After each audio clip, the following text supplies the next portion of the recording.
Lollapalooza, one of the most iconic music festivals in the world, has announced their 2025 lineup.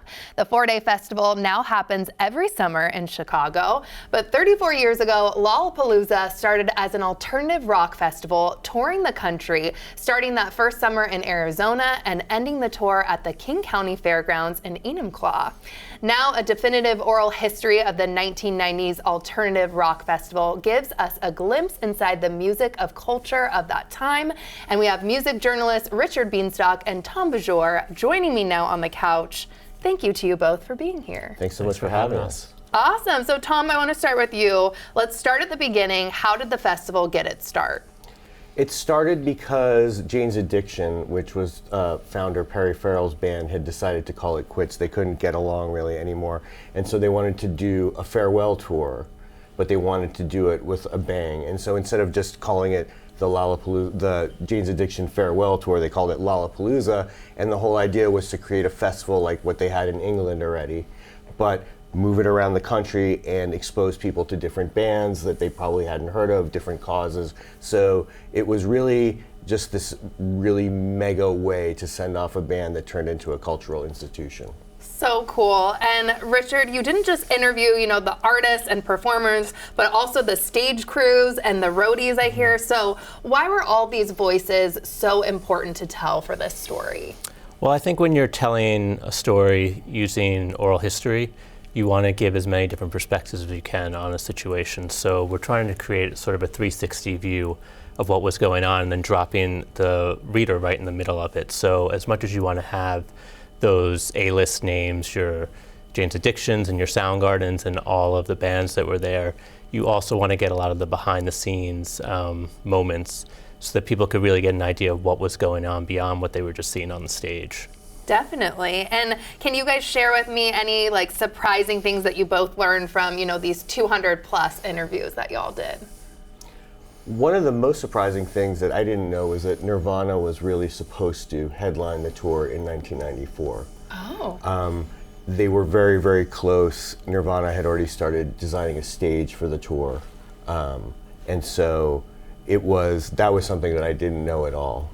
Yeah, what about you? Anything that surprised you, Richard?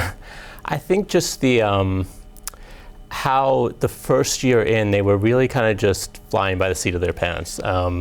Clearly something like this had never been done before, but to have these people go in, the organizers, with this idea, and then just kind of figure out in real time how they were going to make it work, and then actually making it work in an incredibly successful way, and then really influencing not just the music that came throughout the rest of the decade, but in really sort of transforming the whole concert scene, even today. Definitely. And this festival, we're not saying, it's not a polite society, if you will. There's a lot going on backstage. So talk to me about some of what was happening backstage and beyond. I mean, it's really totally unhinged. You've got these bands that are on tour for 10 weeks. They have to work an hour a day, and then the rest of the time, really, they just have, to get in trouble. So there's literally, in this book, there's bands that have orgies, there's bands that light their tour buses on fire with fireworks, there's stolen golf carts.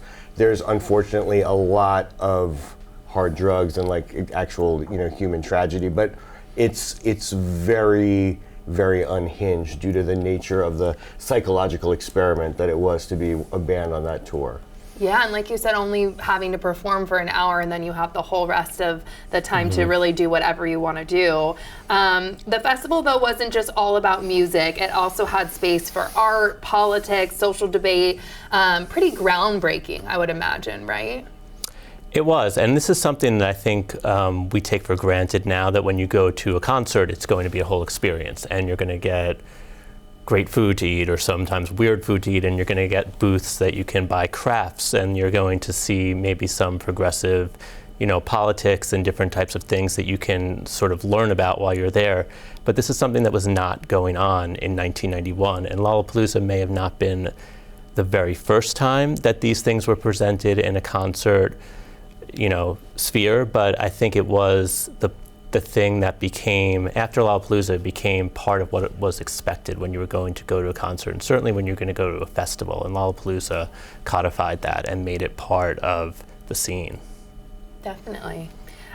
So the original Lollapalooza ended in '97, and now, of course, it's every summer in Chicago. But what did those first few years help create and really ignite?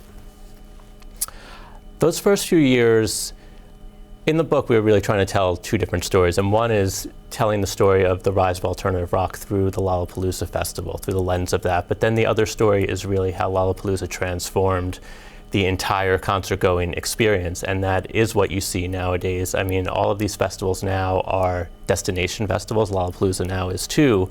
But what Lollapalooza created in the 90s, and that idea of the festival in the US, was not something that existed here the way it did in Europe. And because of what Lollapalooza did, now it's really the main driver of the concert industry here.